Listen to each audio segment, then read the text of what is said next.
Welcome to the podcast, A Drink with Derek. Follow comedian Derek Richards on Facebook, Twitter, and Instagram, and don't forget to subscribe to his YouTube channel and watch all episodes of the podcast. Now grab a drink and join your host, Derek Richards. Nobody's breeding but me. I never got around to it. I kept saying someday, and now it's too late. I'm over 50. Shit. What am I gonna do with I can't even keep up with a pocketbook. What am I gonna do with a baby? I'll put it down and forget where I left it, you know? That's what would happen. I have to microchip it. And I know we could have adopted some. People do that all the time, you know. I asked my husband one time, I said, what you think about adoption? He goes, well, now that you mention it, I have had my eye on a 19-year-old Korean girl.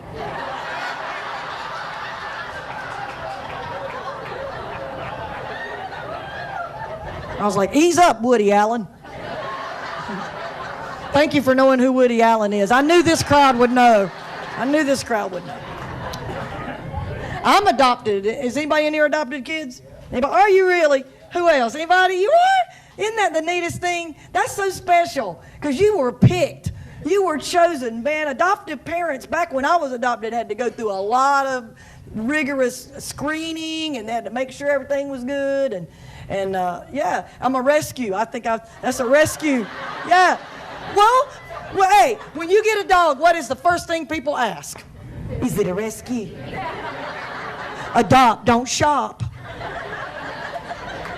And then when it misbehaves, you can blame it on that. So my dad would get hauled into the principal's office and he'd be like, well, I'm sorry she bit you, but you know, we found her ass next to a dumpster.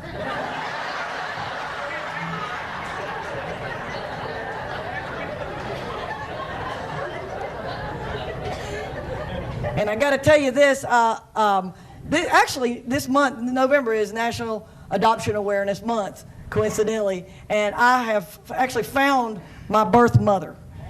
And I met her 2 months ago for the very first time in my whole life.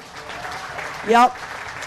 And for those of you that are not adopted and you've always known where you came from, I realize it's not as big of a deal, but I've never known my medical history, and I went to a checkup a couple of weeks after I had met her, and I texted her, and I said, I just want you to know that I went to the doctor today, and for the first time in 56 years, I could check all the boxes about my medical. Isn't that the coolest?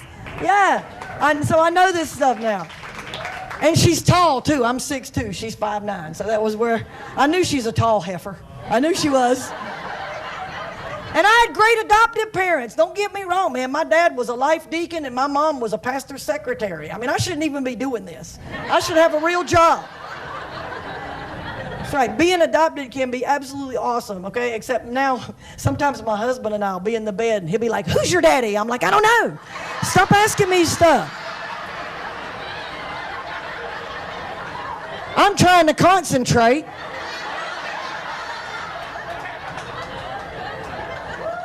Now I gotta start over. Channing Tatum. Hey, it's Derek Richards. It's A Drink with Derek, and the lady you saw right there in the video clip is a very dear friend of mine and is my guest today, Julie Scoggins, comedian out of Charlotte, North Carolina. Before we get into my amazing guest, I want to remind everybody that all of the episodes of A Drink with Derek can be seen on YouTube. Also, you can hear the podcast on Spotify, SoundCloud, iTunes, and Pandora as well. Good to see you, my dear. How are you? Oh, I miss you, Derek. It's been a long time. People can see Julie on, virtually everywhere on the planet when the quarantine is not happening. She works more. You work more than pretty much anybody that I know. You can hear her on Sirius XM satellite radio on the Blue Collar channel. Also, she's been on John Boy and Billy, Bob and Tom, Bob and Sherry, syndicated the Charlotte area. And one of my, like I said, just one of those people, every time I talk to somebody that knows you, it's like they always just have amazing things to say. And I'm not just saying that to blow smoke up your ass because we're sitting here talking. So you are highly regarded amongst the comedy community. Well, that makes me happy because that's what I want. I want everybody to this, I like positive stuff, and I like to be in positive. So I just don't like all the politics and the shit that. No, well, there's been so much negativity in the past year with politics and quarantine and everybody's thought process on all that. And I wouldn't even get into that nonsense. We could talk all day about people that you blocked on social media. Well, because they were idiots, or in your case, if you got the bandwidth in your head to just dismiss it and just go, all right, I can watch this, I can see their opinion, but I can go ahead and just swipe past and not dwell on it.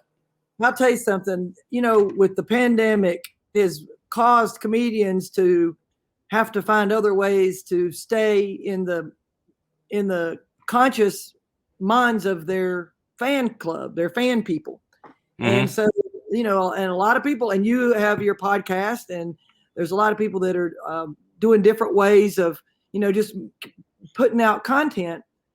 And because of the situation with the politics and the bullshit, I have pulled back from social media during this quarantine, which may or may not be a good thing, but it has been so good to just disconnect from everything and just do what I want day to day at home. I guess about me finding my mom and all that, right? Yeah. Well, yeah, you're adopted, and I remember when you had first posted on social media that you had found your mom. Now, you found her before the pandemic, though, correct? Yeah, that's been 4 years now. We've known each other for 4 years. Wow, that is so cool. And so that's who I spent the time with. Is I've been with her, catching up, and so I haven't missed social media at all. This is and I don't blame you. I think it's good. I think it's a great thing. Listen, there's got to be some positivity to come out of this. And you can either make it negative or positive depending on your personality. And you've always been an extremely positive person all the years that I've known you. And I think the fact that you connected with your birth mom is fantastic. So cool that you can get a chance to spend time with her and get to know her and not see her for a couple of days and then say, okay, I'm gone for a month on the road, whether I'm working a cruise ship or I'm working gigs or something like that. So it's got to be nice to have some level of normalcy in that regard where you can just see her and be around her on a day-to-day basis. Oh, yeah. We're making up for lost time, and she's funny, Derek. Oh, my God. That is so cool. Yeah, and she's a cool lady. But anyways. Well, that's where you got it from. Part of it anyway. It's crazy. It's crazy to see just how much heredity is responsible for. I mean, you think but until you get to have my situation where it was someone you never ever met, and then you get together and you start seeing things that you both do that are similar, it's crazy. Yeah, when you're around somebody all the time, you don't notice the mannerisms. I mean, people that have brothers and sisters that they've known their whole lives, or parents that are their biological parents and they've been around them constantly, you don't notice the little quirks and habits and things that they do, right? And mannerisms. But yeah, when you've been removed from somebody, because you just found your birth mom, you said like 4 years ago. Now, did you seek her out or did she find you? No, I found her. And let me tell you this, when I found her on Facebook. And I told her, I said, I'm a stand-up comedian. And she went, of course you are. Because all my siblings are funny. All of them. And we never have known, there's 4. There's 5 of us all together. And 3 brothers and 1 sister and me. And all of them are funny. And they're all positive people. They're all kind people. It's just been amazing. Now, how did you find her on Facebook? I mean, obviously, I was adopted as well, and I ended up finding my birth mom. It's been a while ago. And I didn't know that. Yeah. Oh my God. I was God. adopted as well. But no, I found my birth mom years ago, and I've got a great relationship with one of my half brothers who is fantastic. His family's amazing. They just could not be nicer people. And I'm very, very grateful that ended up happening. But how did you, for me, my records were sealed through Catholic Social Services in Detroit. So I had to hire a private investigator to find somebody. So how did you find your birth mom on Facebook? Well, what I did, I shouldn't tell it. All right. I actually went back to the adoption agency. I Googled the adoption agency I was adopted through. Okay. And I got this name of this woman who had written me a letter telling me, you know how you get non-identifying information? Sure. I did that. And I figured I could do a DNA test because of ancestry and all that. And I figured I knew enough about her that if I could get DNA matches, I could ask them, who does this sound like? So I did all of that, and I really wasn't coming up with anything. And so I went back and I looked to see who wrote me that letter. And I went and visited her office and asked her. I just sat down with her and pleaded with her to tell me more. Just ask her. I said, I want to know more about my mom, and so she told me enough. And she probably shouldn't have. She probably could have gotten in trouble for it. But she told me enough to where she told me that where she worked when I was born. She was a nurse at the hospital in Charlotte. And she told me I knew her first name and her last initial. And so I just went and looked at the nursing school yearbooks. Because I knew how old. CSI. Oh my God. And we looked just alike. We're twins. And she was there. I narrowed it down to 3 classes because of how old I knew how old she was when I was born. Sure. And so anyway, there she was. And in the back of the book was her name and address. So I Googled that. I got classmates.com, and that had her married name, which was an unusual Polish German last name. Right. And so I put that in Facebook, and there was only one, and it was her. And so I friend requested her, and then I went through my Facebook page and got it all presentable. Sure. I had to go get all the stuff off of there. I didn't want her to get the wrong impression. No, I don't blame you. And run screaming. And so I got everything on there, and then I sent her a friend request. She accepted it. I messaged her and said, I think we might be related. And she said, oh, really? Who were your parents? And so, oh boy. I know. And I said, I was born on such and such a day, and I thought it would ring a bell, and she didn't remember any of it. And so I finally had to just come out and tell her who I was. And I did. And she didn't run away. And she said, yes, I'd like to meet you. So. That's super cool. That was that took a set of balls on your end to approach it the way that you did, because that could have gone the other way too. I mean, I've heard of stories where people they put somebody up for adoption and that was a part of their past that they don't want to relive. And I mean, my half brothers, I have 2 half brothers. They had no idea that I was even in existence. Yeah, they didn't either. Yeah. So it's crazy. That could really go in another direction. I'm so happy that it worked out as positive as it did for you to connect with her. That's really, really super cool. That's my excuse for not being good on social media the last 8 months. You don't need an excuse. A stupid pandemic. I don't blame you for not being active on social media. You've had, first off, congratulations on spending all this incredible time with your birth mom and your and your other siblings. How many siblings are there, you said? 4 plus me. Okay. That's great. I know. It's a miracle. Now, how did your adopted family, now is the mom that adopted you or your adopted father, are they still around? No, they were older because I was plan B. They tried to have kids for a while before they went to plan B. Okay. So they passed away. My mom passed away in 2012. So that was sort of what I was waiting for in a way. I kind of was curious about who my mom was, but I didn't want to do it while my adopted mom was still there because I didn't want her to think, I lacked anything, and she wasn't my mom. She was, so. No, anyway. Well, it's funny.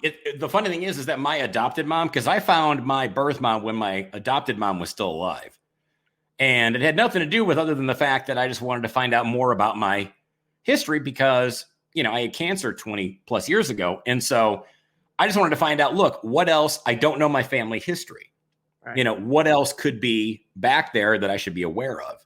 Right. And so my mom, who was very supportive at first of me, hey, if you ever want to find your birth mom, go for it. But then as soon as I did, she did exactly what you said. She was like, oh, I guess I'm not good enough for you. I'm like, oh, no, that's not what this is about. And you can't put that genie back in the lamp, man. No, you ring that bell and it is rung. But everything ended up, like I said, she ended up finally being okay with it. They actually never ended up meeting in person, which was kind of a bummer. I always wanted that, but I'm very grateful with the fact that I did find my birth mom, and I'm so happy that you found yours, and yours is giving you such a great experience now. That's so cool. Yep. So well, you've had you obviously do a joke about your adoption, as we saw in the clip that we had played before you came on. You've had an amazing life. I mean, you lived on a boat in St. Thomas many years ago as a rep for Frito-Lay. Yes. As you put in your bio, in a country where half of the country smokes pot and you're selling Fritos. Cha-ching. Why would you ever leave that cash cow? You're sitting in the tropics on a boat making money, I know. selling snacks to stoners. The hell's wrong with you? I don't know. My husband wanted to move back. Okay. How long were you down there? How long were you down there in St. Thomas? 4 years. We lived on the boat. We sold the boat, and we were in the hotel getting ready to fly back to the United States. And I cried in my bed. That's no lie. I wanted to stay down there, but had I not come back here, I would have never started stand up. Well, you came back here. What was it, back in the late 90s, mid 90s, late 90s? And then when did you, because you joke about this on stage too, being a truck driver. That was before that. That was before the Frito-Lay St. Thomas thing. Well, when I came back, you know how it is when you start doing stand-up, you have to have a backup job. You have to have income in the beginning because you don't make enough to live on. And so I went back to Frito-Lay in the United States and got a job there again as a tractor trailer driver. But that was not my career. You know, that was just to make money when I didn't have a comedy gig. And the cool thing about that job was I could call them every day that I wanted to work the next day. And they would put me on the schedule. So if I never had to turn down a comedy gig for work. You know, it was the other way around. I could work around my comedy gigs. It's a blessing to find a place that has that level of flexibility for you to be able to pull that off. I mean, that's why you see so many actors, musicians, whatever, that are waiting tables because they can pick up shifts at the last minute and not have to worry about, you know, having money to pay rent or pay the bills and stuff like that too. So now you went from a very male dominated industry from the trucking business to comedy, which is, as I was talking with Valerie Storm in a prior episode, that it's a boys club. I mean, how were you able to adapt what you learned in the trucking industry to comedy? I guess the main thing is to forget that it's a boys fit. Forget you're not one of them. I don't feel like it. I don't feel any different. I feel like, you know, I feel like we're comics and I'm a comic and you know, I have that level. I have a level of respect, you know, you just do by being a headliner. And I've never let that be a thing. And I can't tell you how many times, I mean, there's probably times I don't know it happened, but there's so many times when somebody's putting together a show and they want a black guy, an Asian guy, a white guy, and a girl, and I get to be the female on the show, you know? So in that way, it's really better to be female in this career. But I don't worry too much about that stuff because my goal is to enjoy what I'm doing every day. Every single day is to have fun at this. And if I can make money at it, even better. But my goal isn't to be famous. It's just to love every single day and do cool shit. And then one day when I can't do it anymore, look back and go, oh my God, you know, who wouldn't give to do what I've done? You know, like and I'm doing like you've done the military tours. Oh my God.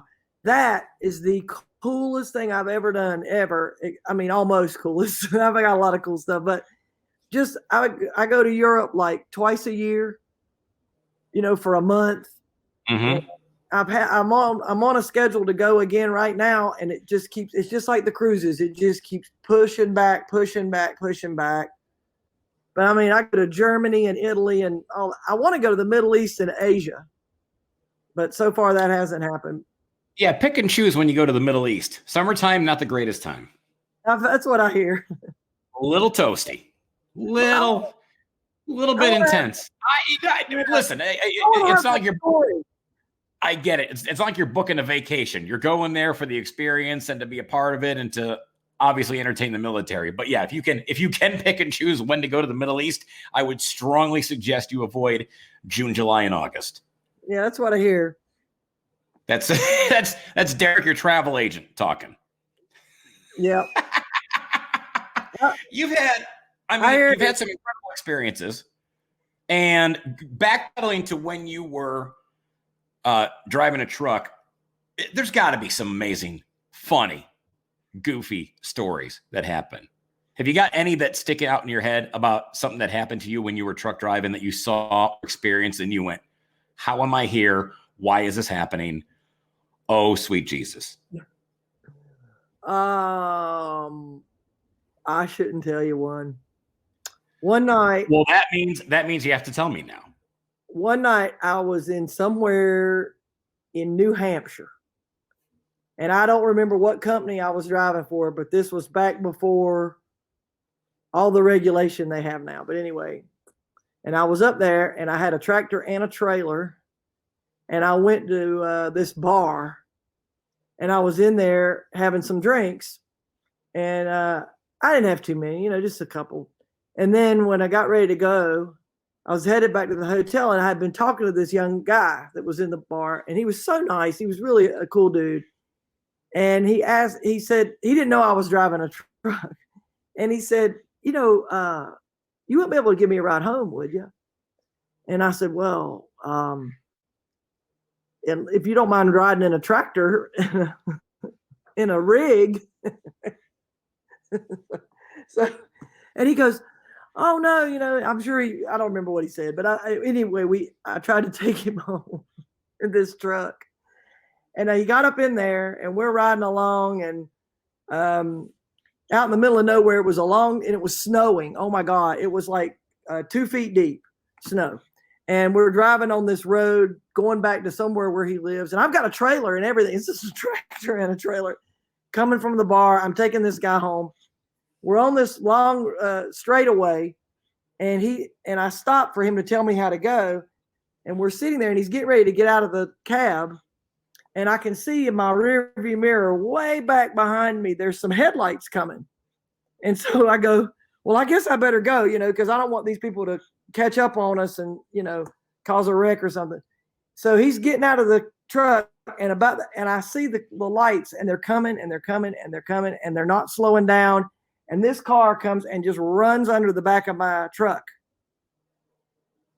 And it totals this car. They got that little rack that sticks down, and the car goes up in there. Oh yeah, I know, and I'm shitting my pants because I don't even need to be out there. I've been in the bar. Is this bad? So I tell the guy to take off. I say, if that's your house, just go. Just get lost. And he gets lost. Anyway, I get out of the truck. I go back, and there's this woman in the car, hammered out of her mind, Derek. Hammered out of her mind, got a big fur coat on, and she's got the window rolled down, and she's trying to crawl out through the window. I'm like, wait. Here, and her car is stuck underneath your trailer at this point. Yeah, but she could have opened the damn door. I reached over, and I opened the door, and she falls out in the snow, and the snow is just caked all over this fake fur coat she's got. It was so bad. And she's like, I'm so sorry. She's hammered. And she's, I'm so sorry. And I go, you know what? That's okay, ma'am. And I ended up, I said, I won't say anything if you won't say anything. And she said, okay. So I left. I mean, she said, no, go ahead and go. I'm going to call somebody. And I left, and her car was crushed. I mean, I don't know what she did. And I just went home, and I never heard anything else. And that was it? Nothing else happened? Nothing. Somebody had to come with a wrecker and get her. And it was like 2 a.m. It was after last call. You know what I'm saying? It was like, oh my God. Well, and somebody, you would think, I mean, she had to have some explaining to do, because I would imagine that the tow truck shows up. I mean, maybe they called the cops. I mean, all of a sudden she's trying to describe why the whole top of her car is completely caved in. Oh my God. I don't know, but I know the ruts had to be there that looked like a truck had driven away. I don't know, Derek. I don't know. But that's probably the craziest thing that ever happened. And the fact that nothing ever came of it. It was just like, I just went my way, you know, and it was, holy crap, is something, should I buy a lottery ticket? I mean, well, I remember you telling me stories when we were working together, and we were going back, talking before we even started recording. The first time we had worked together at, what was it, Max Comedy Scene in Greenville, South Carolina. You, me, and the grandmother from hell, Faye Woodruff. And I remember we were hanging out and talking, and you were telling me about your stories driving a truck from years ago. And you were talking about the truck stop prostitutes. What do you call them? Lot lizards? Lot lizards? Yeah. Did you have any experiences with them other than just seeing them walking from truck to truck soliciting business? Oh, no, they come knock on the door. They don't know who's in there. They come around. Right. It's, you know, it's like them Avon.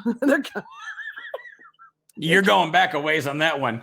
I know. They're like the Jehovah Witnesses of a truck stop. Yeah, can I tell you about my punani? Now they knock on the door, you answer.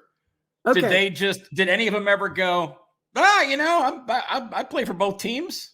They did. And I roll the window down. They knock on the door, you roll the window down, and I put my face out there and I go, I don't think I need anything you're selling. And this girl goes, that's what I told her. And she goes, you don't know? Like that. I'm like, no. I think I do know. I think I do. There's a lot of things I'm positive about in life, and I am positive that whatever you have, I do not need. No. And I'll tell you something else that the truck drivers taught me. They said that when you park in the truck stops or the rest areas or wherever they are bothering you, you take a bra and you put it in the window.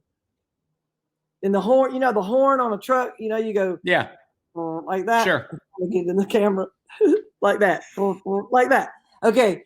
And so if you take a bra and you hang it on that cord at night, it's visible through the window, and it's like garlic to vampires. It keeps the hookers away. It's hooker repellent. Hooker repellent is a bra hanging from the horn pull. Okay. Yes. And even guys take their wives' bras, even if they don't have a woman in there with them. They take their wives' bras. They used to. Now, I don't know now. I'm very out of touch now. But back then, they would hang it up, you know, because they want to sleep.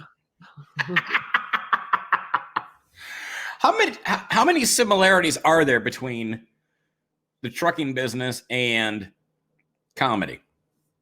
Well, but the being on the road is the most obvious. Truck drivers are, you know, they're all in their trucks by themselves, and so they want to talk when they do get together, and it's so pent up because they've been alone for, you know, 500 miles a day. Sure. So when they all get together, it was so that way it might be, and you get good at joke telling. And I was in sales too before I became a comic, and sales seems to be a natural stepping stone to being a stand-up comedian, because you learn psychology and how to talk to people and how to win them over and things like that. Mm-hmm. And it's real similar. I mean, it's like the crowd and all that stuff. Well, that would be, I have a buddy of mine who did long haul trucking for about a year and a half or so. And that was one thing that he had talked about was the isolation and just being by himself. He brought his dog with him, which was cool. Yeah. But yeah, he said the isolation is just brutal. And it's tough to even think about carrying on any kind of a relationship, which I was going to ask because you spend a ridiculous amount of time on the road, 36 weeks a year, I believe. And I mean, I see your name and your picture everywhere. Everywhere I go, I see you coming up or you were just there. I mean, how tough is that on a relationship? Because people don't really know about that. People think they know, but they don't really know, whether it's musicians, comedians, anybody who's in some kind of traveling industry. How tough was it? How tough is it for you on relationships? Well, I was married before I became a comic. So my husband didn't bargain for that. And he's the one that actually pushed me to try it for the first time. He pushed me to do the first open mic because we went to some and he said, "You're funnier than those people and you should try that." And so I did. Then when I started getting kind of good at it and getting work, he discovered he didn't like being left at home all the time. But being on the road really wasn't his thing either because he liked routine. He liked going to bed at a reasonable time. He liked routine. He just didn't like being so by the seat of your pants all the time. And I love that. I love spontaneity. I want to just whenever. We don't have to have a reservation. Let's just go, you know? Right. So, yeah, once I got started going with it, it started getting pretty good. And then he would go occasionally, but he really didn't like it. And we had animals at home, so he would stay at home. But now we were married. We made it 29 years. And then we finally had a come to Jesus moment, more or less, where we talked about it. And he was not happy. He wasn't happy being left at home. He was miserable. He had some depression issues anyway, and that wasn't helping. And really the thing that would have made it better is if I quit and stayed home. So we came to the conclusion that if he was going to be happy, I would not. And if I was going to be happy, it made him not happy. And so we came to this just a mutual agreement that it was time to call it quits. And well, 29 years is a hell of a run. I mean, there's a lot of comics that last, 29 hours in a relationship, let alone as long as you pulled it off. And the fact that you guys had an intelligent conversation about it certainly helps, but it's extremely difficult, whether you're you going off on the road and leaving your husband or a husband taking off and leaving the wife. I mean, that is, especially if they met you and got together with you before you were doing this, because when you change the contract, I mean, that really, really changes the dynamic on a lot of things. It was a bait and switch. Well, yeah, he's used to, Julie being at home. He's used to Julie having dinner with them, hanging out, watching TV, going to the movies and stuff like that. And now all of a sudden, every weekend that you had together is now you're on the road. Now you're doing 2 shows a night on a weekend, or now you're working on a cruise ship. So it's a shift. Well, and I started the ships. Now, to be fair, I started the ships after we split. Right. So I wasn't doing that yet. That was something I always wanted to do. So the split made that possible.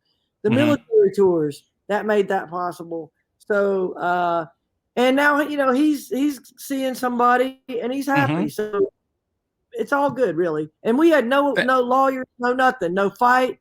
We split everything down the middle. God bless you. And I mean, I love him.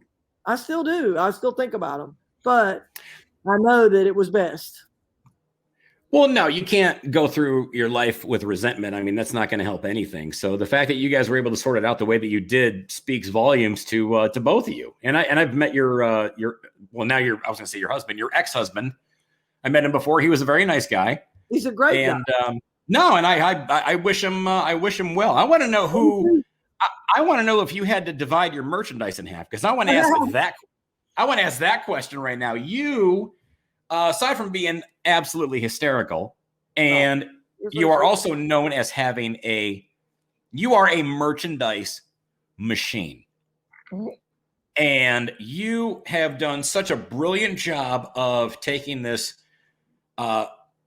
craft, this thing that you love to do, comedy, and manufacturing money. And you have a layout of merchandise. I mean, I have like 2 shirts, a book, and like, and a CD, which is cool, and then, CDs are CDs, they, whatever. But it's like, whenever I go through. You have one of those little acrylic stands that you put your CD on when you I did, and then like an idiot, I forget it half the time because I'm stupid. But it's funny because I go someplace and I'm like, hey, is this table going to be okay? And they go, no, we had Julie Scoggins here a couple weeks ago. This table's going to work out fine for you. So, and it is spoken in just in fond regard, because how many pieces of merchandise do you currently take with you on the road right now? Because I know if I go to your website, I can see you have mistletoe belt buckles, which are hilarious. You have mistletoe belt buckles. You've got, I think, at least 2 shirts on the website, and then there's something else that's on the website too. There's 3 shirts, and then the mistletoe belt buckle is what I saw on the website. So what else do you have? I have these. Give me the rundown. Pockets, that you put on your phone. Mm-hmm. Nice. With your logo on it. Okay, I have those, but okay, I made these first, right? Because I just think this is so handy. Mm-hmm. This is an awesome invention. I mean, and I put my license in there when I fly, and my ID, and it's awesome. It doesn't fall out. It's right there. You can show it to the the TSA people. It's just awesome. Anyway, so I had this idea about these card holders, and I started thinking, but this isn't very funny. It's nice, and it markets me, but it's not something that people have fun owning. Okay. So I started thinking, okay, when do people see the back of your phone? When you take pictures, right? Mm-hmm. So I have these pockets now. They're black, and they have text on them that's lime green. It's like neon green, and it says, "Say cheese, bitch."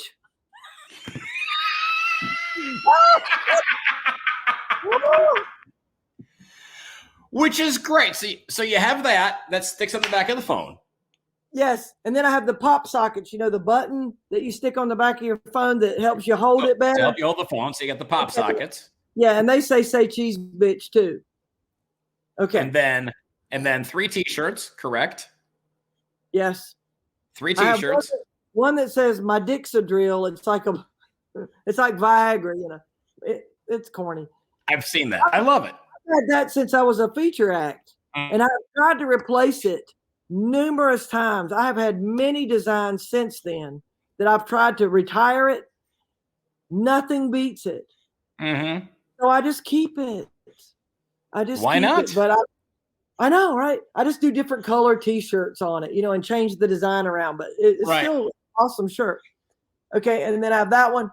And then the second one I have, it says, "If it smells like tilapia, don't let her get on top of you." And so these go over great at like church markets, things like that. Mother's Fundraisers for the kids. Oh, they're hot for Mother's Day. Okay, and then the third one, I wish I had them to show you. The third one is something that actually I didn't make up, but I just think is so awesome. And I think I learned it from Amy Poehler and Tina Fey. Remember when they were saying "bitches get shit done"? Yes. Do you remember that? Mm-hmm. So I did one like that. I had my own artist do the layout and everything, but it says "bitches get stuff done," and I say it says stuff, not shit, because I want you to be able to wear it to church. But I just think that's such a great and positive message. So they say #BGSD, and then below it says "bitches get stuff done." That's so cool. I just want to be. How do you travel with all this stuff? I have one big suitcase for merchandise when I'm on the road And that's it. I mean, sometimes I'll ship stuff to a location, but I mean, that has got to be. That's how you do it. It's got to be brutal carrying all that stuff. I meyou ship it? Do you ship it to the places? No, I just have a duffel bag that rolls, and I just put it all in there. That's enough for a weekend. Like, comedy gigs aren't week long anymore. Right. They're 3 days. Right. So you take enough for 3 days. And I just figured if you're going to be gone for like a 2-week stretch, that's certainly going to end up, having to, add more to the pile once you're going back home every single time in between gigs. If I did that, I would ship a case to myself. Okay. Mid-tour. Now, was there anybody that you had worked with that you had seen when you started off doing comedy? I'm sure you didn't start off thinking, I've got to do this and sell merchandise. Was there anybody that you saw that you're like, I can see where this is making money for this person? James Gregory. Yeah, he's a machine too. Tim Wilson. Yeah. Hands down. Those two guys right there. And Tim didn't have as much as James did. But James Gregory for sure. He really influenced me. He would put out a new T-shirt every year, and it would have the name of a tour. Right. He would change the theme of the shirt, like Grits, Gravy, and John Wayne's Mama. Remember? And it would have these awesome long sleeve T-shirts, and it would say it right down the sleeve. And I mean, he just had the best stuff. And and he would always say, I learned this from him too. At the end of his set, I just remember seeing him, and he would say, if y'all had a good time tonight, I want you to do me a favor. I want you to call the club and tell them you want to see James Gregory back here because I've got a house payment. And he would put his name in their heads one more time before this, right at the end when they're all drunk and they're all laughing, and it's winding down. He would put his name in their heads one more time so that, next time he came, they would be sure and remember him. And I always remembered that little bit of marketing, technique or whatever. Well, and that's what this business is about. I mean, at the end of the day, the clubs want you to see people put butts in the seats. And if you're not doing that, they're going to go ahead and put somebody in who is doing that. And so John Bobbitt. That's the most easy thing that you can do is to sit there and just say your name at the end. And like James Gregory said, hey, if you enjoyed my show, call the club saying that you want Julie Scoggins to come back, because you've had, as I mentioned earlier, I said you have just a tremendous reputation with these venues. People love you. Oh. Whether it's the staff, it's the club bookers, stuff like that. Seriously. And I mean, it should. And what business or personal ethic do you carry that endears you to these venues? If you could pigeonhole it into anything, what would it be? I don't know. I guess I just enjoy what I do. I mean, I think so many people. Yeah, some people seem to make it complicated. Some people end up taking a good thing and screwing it up. You end up getting people that, some idiot comics that want to get completely hammered out of their minds. How many times hit on the wait staff? What's that? How many times have you been in the club and they will tell you, well, you used to get 2 free drinks per show, but someone came through here and screwed half of the wait staff, and now you have to pay for every drink. But what always cracked me up about that though, Julie, is that when a club says that to you and they blame somebody and they say, well, somebody came in here and ruined it for everybody. Yeah. Well, here's my suggestion: don't book that person back. Exactly. Guess what? Penalize all of us. Guess what? That cancerous tumor should now no longer be part of your roster. Problem solved. Yes. It just seems that he just gets so much more.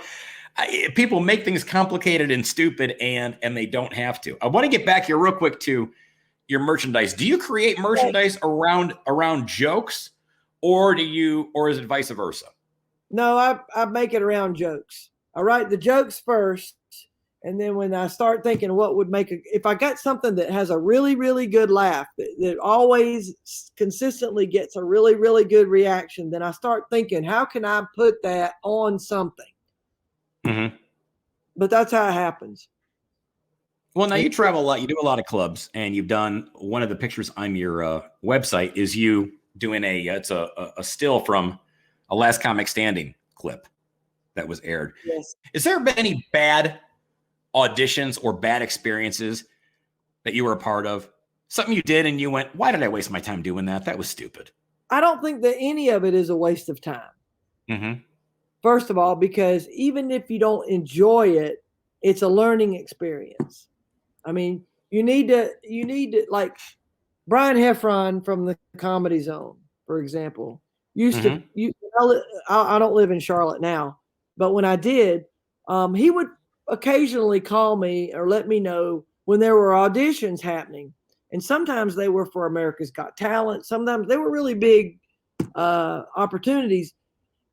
But he would contact me and he would say, go do it. Don't expect to win it. And learn from it.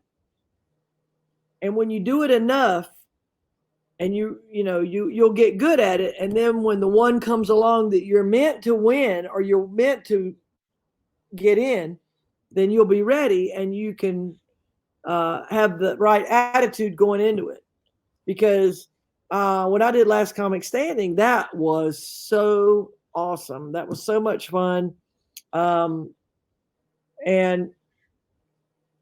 when I went to LA and I recorded at Universal Studios, and I got to meet Wanda Sykes, who's one of the producers, who was fabulous. She's such a good human. And when I went out and I had my set, let me tell you what happened. The crowd, they prompt the crowd. They have a opening comic, that comes out, and it's like game night, like Dr. Phil. All these shows have a warm up. A warm up act, yeah. Mm-hmm. Yes. And they're usually really corny and cheesy and what all, and tame and vanilla, but they get everybody fired up. They're cheerleader. Mm-hmm. So anyway, and I didn't realize it, but on Last Comic Standing, they have they have an applause light at the top of the stage, and they have everybody's kind of coached. And so every time you gave a punchline, it killed. I mean, they just roared. And you're not ready for that because you performed this stuff 1,000 times and you know what it gets. And you have 3.5 minutes. And so I had this all dialed in. I was going to do 3.5 minutes and I had my closer. Let me tell you something. By the time they had roared at every single joke you said, my 3.5 minutes was up and I was 1 minute in. And it just didn't end up like I meant. And if you went over, they cut your mic. Sure. And they cut my mic. And then they gave their critiques, and it was Norm Macdonald and Roseanne Barr and Keenan Ivory Wayans. That's who it was. It was those three. Mm-hmm. And they were not flattering. They weren't nice to me. And so I hated it. I felt like, oh my God, what have I done? Because I have a Southern accent, they're going to take the footage of me and edit it and make me look like a buffoon. And it's going to be worse than I thought. I was really fearful and I hated it. So, and all the people in my hometown were like, oh, we want to do viewing parties and all that. And I'm like, no, we should do viewing parties because I'm afraid what they're going to do. Sure. So but it ended up, it wasn't that bad. But you sign away everything. When you agree to do those things, they give you that big stack of paperwork that's that big. Mm-hmm. You sign it. They can take that footage and they can make you look any way they want you to look. Well, and your reaction to that is based on the fact that you've seen that done before. Yes. I mean, you wouldn't have had that thought even cross your mind had you not been watching some of these shows, no matter what it was. You remember Greg Hart? Remember when Greg Hart was Greg's hysterical. Isn't he great? He's so awesome. One of the best. What was he on? What was that show he was on? Big Brother, not Big Brother. America's Got Talent. Wasn't he on America's Got Talent? He might have been. I'm not sure off the top of my head, but he's fun. He's super funny. He's so phenomenal. And what they did is they took his footage. You know how he does the right, and he gets the punchline, and they did all that, and then they edited it, and they made him look foolish, and he's not foolish, and he's brilliant, and he's a great comic, and that scared me. I was like, what if they make me look like an idiot, you know? But then down the road now, I realized it didn't make or break anything. It didn't make or break anything for Greg Hahn. He's still just as funny. He's still just as great a comic. So you get all bent, you know, at the time, and you worry and you stress. Well, you get bent because this business is so personal. I mean, you put so much of yourself, your personal experience into your act. And when that's being taken and then manufactured and shredded and then put out to the general public in a certain way, you're going, hang on. This is not me. This is not what I did. This is bullshit. And then you find yourself having to walk back every time you have a conversation with somebody and they happen to see that clip. They're like, oh man, that clip went horribly. You're like, this is not what happened. And then you look like sour grapes because you're the one saying this is not how it went down. So that kind of sucks. I don't ever want to look bitter. No, exactly. I mean, but in that case, you can't help but want, especially if it was a situation where, in Greg's instance, I mean, that didn't happen with you in terms of your clip, but I mean, where that clip was done in a very unflattering way for him, you know, and Greg is about as, you know, former Marine. I mean, he's hands down he's a great human and a smart guy, and I can see him being completely unflapped by that situation. But I hope he was. But somebody that does not have his constitution would certainly approach it from a different perspective, or would have taken a different perspective. So, but no, I am glad that was a good experience for you to go up there and do it. You know, the fact that the judges did what they did kind of sucks, but again, that's all part of the process. You went into it though with the right mindset, especially having somebody like Brian Heffron, who's very pragmatic and said, you know, look, do it, learn from it, don't expect anything, have fun. I would do it again. If they had auditions again, I would do it again, and I would go in it with this seasoned knowledge that it's not going to break me. And I think that part of what makes comedians so fun to watch anyway is the ones that don't give a shit. Mm-hmm. When you can go up there and honestly to your core not give a shit, that's when you shine. That's when you're funny. And the people that I love the most, Todd Yon, oh my God. I can just watch him all day because he literally does not give a shit. And it's refreshing. You know, so I hope that. I miss Todd. I haven't seen him in a long time. He's a great guy. I worked with Greg Hahn here in Vegas a couple months ago, and that was a great experience. So good. I'm glad it's out there. Yeah, it's fun seeing good comics do well, but it's also fun seeing good comics tank it because that's pretty damn hysterical. I know. It's like when that happens, like all the whole back of the room is dying and the rest of the room is quiet. But you can yeah. The whole there's nothing better than watching a good comic tank it when you know that this stuff just absolutely destroys in good situations. But when you watch somebody go up there and it goes in the tank, you just sit back there and roll because you've been there and you know that you're like, you know what? It could happen to me tomorrow. It could happen to me next week, but it's going to happen. So it doesn't matter. Well, I can't wait for you to get back out. I'm sure you can't wait to get back out on the road and have some level of normalcy after all this crap. One final question here before we do let you go. I'm going to ask you this. You have to do one of the following. Okay. You have to do one of the following. What would it be? Would it be A, let Joe Biden sniff you? B, run your fingers through Trump's hair? Or C, eat at Applebee's? Joe Biden.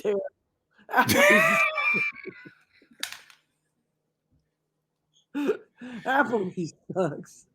Well, I know it does. That's why I threw it in there. So now, it seems like Applebee's is out of the picture. So now you got to have Joe Biden sniff you, or you got to run your fingers through Trump's hair. How much does Trump pay to run your fingers through his hair? That's what I want to know.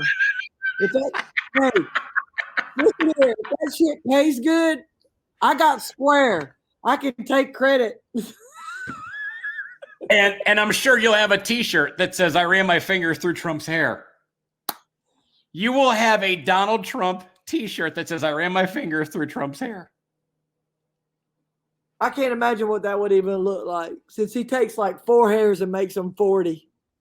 I love his I love his ambition. You got to give him credit. That's a to maintain that hairdo through an entire presidency, through his whole life. To be honest with you, that is that's good. So would it be running your fingers through Trump's hair, or would you let Joe Biden lean over and sniff you?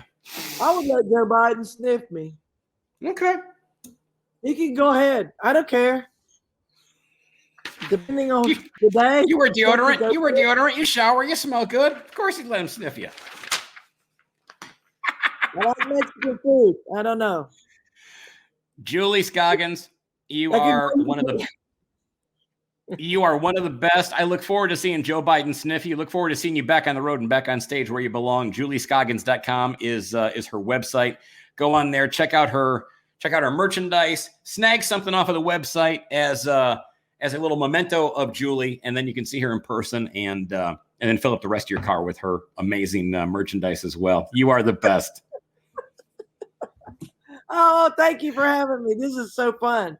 Thank you so much. Thanks for listening to A Drink with Derek.